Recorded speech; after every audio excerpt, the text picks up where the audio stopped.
नमस्कार फ्रेंड, मार्केटमध्ये आंबे भरभरून आलेले आहे आणि आंब्याची ही रेसिपी झालीच पाहिजे। त्यामुळे आज आपण आंब्याची रबडी कशी बनवायची ते या व्हिडिओमध्ये पाहणार आहोत। त्यासाठी योग्य प्रमाण आणि योग्य पद्धत मी तुमच्यासोबत शेअर केलेली आहे। त्यामुळे बनवून जर बघायची असेल तर व्हिडिओ मात्र शेवटपर्यंत नक्की बघा, कारण की तुमची रेसिपी वाया जाणार नाही आणि तुमचा वेळही वाया जाणार नाही। त्यामुळे व्हिडिओ मात्र शेवटपर्यंत नक्की बघा। चला तर व्हिडिओला सुरुवात करूया।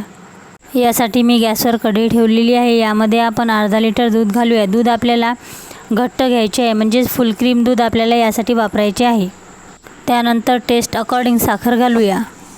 त्यानंतर आपल्याला 4 चमचे दूध पावडर घ्यायचे आहे, म्हणजे पाव वाटी दूध पावडर मी या ठिकाणी घेतलेली आहे।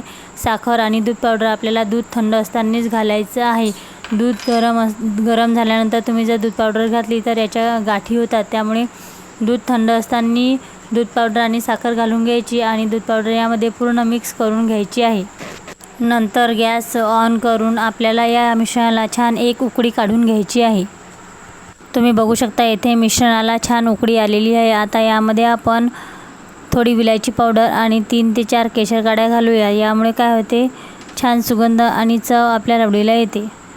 तसेच हे मिश्रण बुडाला लागणार नाही याची काळजी घेत आपल्याला यामध्ये चमच्यासारखा फिरवत राहायचं आहे आणि हे मिश्रण आपल्याला घट्ट होईपर्यंत शिजवून घ्यायचे आहे। ते तुम्हाला व्हिडिओमध्ये पाहायलाच मिळणार आहे। जर तुम्हाला यामध्ये दूध पावडर टाकायची नसेल तर तुम्ही फक्त दुधाला सुद्धा घट्ट करू शकता, परंतु फक्त दूध घट्ट करण्यासाठी खूप जास्त वेळ लागतो आणि दूध पावडर जर आपण यामध्ये घातली तर लवकर हे दूध घट्ट होऊन तयार होते। तसेच गॅसची सुद्धा बचत होते व गॅस जास्त जाळत बसायचं काम नाही। तुम्ही बघू शकता येथे दूध आपले छान घट्ट झालेले आहे। आता आपण गॅस बंद करून यावर झाकण ठेवून हे दूध पूर्ण थंड होण्यासाठी साईडला ठेवून देऊया। त्यानंतर तुम्ही बघू शकता येथे दूध पूर्ण थंड झालेले आहे। पूर्ण थंड झाल्यानंतरच आपल्याला नेक्स्ट प्रोसेस करायची आहे।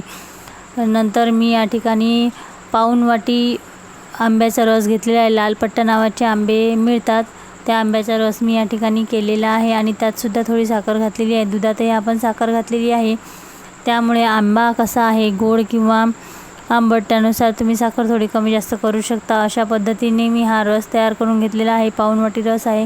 हा रस आपण या दुधामध्ये घालून मिक्स करून घेऊया।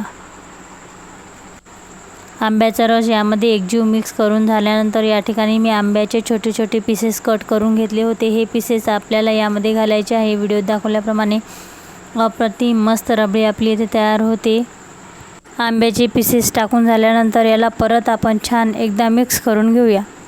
तुम्ही बघू शकता इथे अप्रतिम अशी आपली मँगो रबडी तयार झालेली आहे। फक्त इथे आणखी एक सांगायचं म्हणजे आपण जो रस घेतलेला होता तो रस मी 1 तास फ्रीजमध्ये ठेवलेला होता, त्यामुळे तो थंडगार होता आणि रबडीही पूर्ण थंड झालेली होती। त्यामुळे मी हे मिश्रण परत फ्रीजमध्ये ठेवले नाही। पण तुम्हाला जर थंडगार लागत असेल तर तुम्ही याला आणखी 1 तास फ्रीजमध्ये ठेवा आणि नंतर याचा आस्वाद घ्या, अप्रतिम लागते।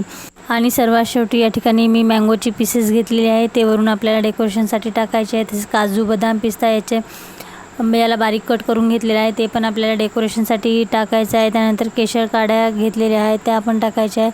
खूप छान अप्रतिम चवीलाही मस्त लागते। बघितल्याबरोबर बिलकुल खायची इच्छा होत आहे। तुम्ही पण नक्की ट्राय करून बघा। व्हिडिओ आवडल्यास लाईक करा, चॅनलला सबस्क्राईब करा। तसेच चॅनलवर जर पहिल्यांदा असाल तर चॅनलला भेट नक्की द्या, कारण की मी अशाच प्रकारचे बरेच व्हिडिओ आपल्यासोबत शेअर केलेले आहेत। त्यामुळे चॅनलला भेट नक्की द्या। चला तर पुन्हा भेटूया अशाच एका नवीन व्हिडिओसोबत। तोपर्यंत नमस्कार।